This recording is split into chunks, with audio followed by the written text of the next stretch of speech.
ልብን የሰራው እግዚአብሔር ነው። ልብን የሚያውቀው የልብ ወዳጅ አይደለም።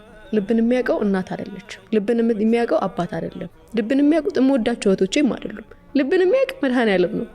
ሄደሽ ውሽቅት ያለሽ ልቤን አየኸው እዛች ልቤ ጋር እኮ እዛች ጋር እኮ አመመኝ። ምክንያቱም ልብ የሚያክሙ ስፔሻሊስቶች ጋር ብትሄጂ የልብ ጉዳትን አያክሙ። ልብሽ ድካም አለበት የልብ ድካም አለበት ይሉሻል እንጂ የልብ ጉዳት የሚታከመው መድኃኔዓለም ጋር ነው። ትሄጂና በርከት ብለሽ ልቤን እኮ አመመኝ ታመምኩ። ምክንያቱም እሱ ጎበዝ ዶክተር ነው በጣም እና ልቤን አመመኝ የታመምኩት ደግሞ በዚህ ምክንያት ነው። የኔን ኃጢአት ይቅር በል እባክህ አክመኝ እና ቀና ያደርግሻል ደህና ትሆኛለሽ። እና እኔ በዘመኔ እግዚአብሔርን ሳስብ አድኖኛል እላለሁ እና ከብዙ ነገር አድኖኛል። ከሞት አድኖኛል፣ ከስብራት አድኖኛል። እና ተይዚ ተደበቅኩ እና ውሽቅ ብዬ አልቅሺ አባብሎኝ ጨርሺ ተነሳው።